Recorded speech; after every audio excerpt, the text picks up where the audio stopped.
Hey, hey, hey, it's me again, Colleen Tatum, joining you from the snowy northern Canada on this wonderful Friday.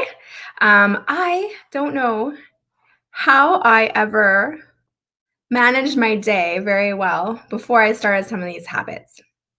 So I've been learning a lot about something called habit stacking and ways that I can really improve my productivity. And you might be working at home like me. And sometimes working from home can be wonderful. I love it. I love being able to be here as needed. I love being able to help my kids homeschool and stuff like that. But you know what? It can also be like a long, lonely day. We don't have those kind of triggers like we did in the workplace to move us from transition to transition or task to task. I find myself often maybe even forgetting to have lunch. So working on that, working on that. But these are just 5 tips I came up with to help improve your productivity and joy while you're working at home, like so many of us are now. So number one is set a timer. So you're gonna notice a theme of timers here, but they really do help. So set a timer for every hour to 2 hours and get up and move around. Like get up and do some jumping jacks, get up and do some physical activity. If you are working at a job where you're in a desk all day, this could help you too. But I find more at home, like I was looking at my steps and I've been like, oh my God, why are my steps so low? And I'm thinking, my goodness, all those little things that we were doing before, like walking to our car, walking to the photocopier, walking to like just walking around in the office, have been eliminated. So I literally get up, I put my clothes on, and then I sit at my desk pretty much all day. So set a timer with yourself to get up and move. I try and do it about every hour to every hour and a half. And at the same time, tip number 2 is set a timer with yourself to drink more water. If our brains are dehydrated, it actually makes us tired. So a lot of times if we're tired, especially in the afternoons, people have that afternoon coffee.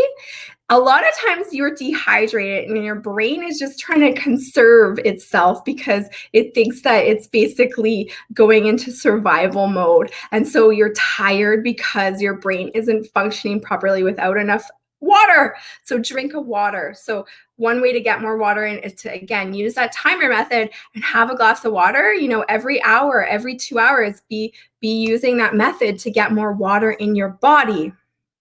Ladies, it'll help your skin too. Number 3 is do the things that you don't like the most first. So for me, it's definitely like kind of like paperworky or bookkeeping type stuff. I try and do that in the morning and get it out of the way because otherwise a lot of times it doesn't happen. And again, I use a timer. I'll negotiate with myself. I'll say, okay, you just need to do half an hour. And that's like of actual work or an hour, not scrolling Facebook, not if your phone bings at you and you get distracted by a text and then all of a sudden you're on a text and then you're on the internet and then you're checking an email and then, right? So like an hour of actually doing that activity sustained. And again, I use a timer. So my timer is constantly going off throughout the day to try and keep me on track because I'm alone. I don't have those cues to keep me on track. So I want to make sure my to-do list is getting done. So I'm trying to do the thing I dislike the most first and setting a timer so that I make sure that I'm doing it, but I negotiate with myself. I'm like, you only need to do this for an hour, then you can get up and do something else. And number 5, 1, 2, 3, 4. Number 4 is go outside, especially if you're working at home. Like go outside, see what it's like, get that sun and air in your body because we're working from home and it really does affect us. So I have been shoveling the driveway. I have a really large driveway. It's actually about 2,600 steps by the time I get it all shoveled. So I usually hate snow, but this year I'm kind of like trying to love it a little bit more. It's just not working that well, but it's a mental trick. I'm like, okay, I'm gonna go shovel that snow. It takes me like a good amount of time to do it. That's my physical fitness for the day. But I get myself outside because otherwise I ain't got no reason to leave the house.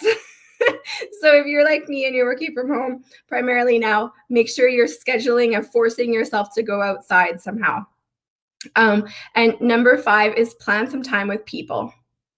You know, it's like when you're a new mom sometimes and you're like, just talking to the baby isn't really working. You need to interact. A lot of people need relationships. So schedule time and ways that you can actually have that human contact. And with COVID, and depending where you are, you may or may not be able to do that in person. You may not have people that are in your cohort that you can meet in person, but you definitely can find different ways that you can connect with ladies online. I've even had ladies where we got together and we drank some wine together virtually, and you could just kind of have a little session together. So make sure you're intentionally finding ways or finding times that you can connect with real human beings that aren't in a work environment and that are getting you that social relationship that we all need, even though we're not able to go out of the house the same way and get it.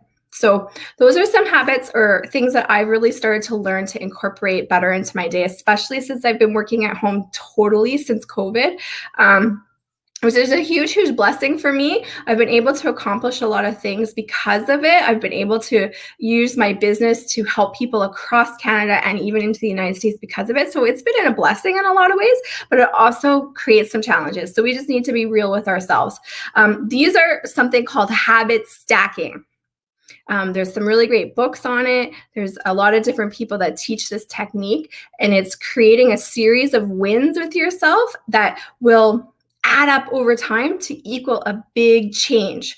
It's very hard to change our lives in one big shebang, but if we habit stack, we can achieve a lot more than we thought we could in a shorter period of time. If you would like more information on how to do that for your own self, I have a great PDF worksheet that I'm happy to share with you that really walks you through how can you habit stack, what are the habits that you want to incorporate in your life, and how can you kind of break them down into bite-sized pieces so that they're more achievable for you. So I hope that helps. Reach out to me if you would like that worksheet. I loved spending some time with you, and I will see you again tomorrow.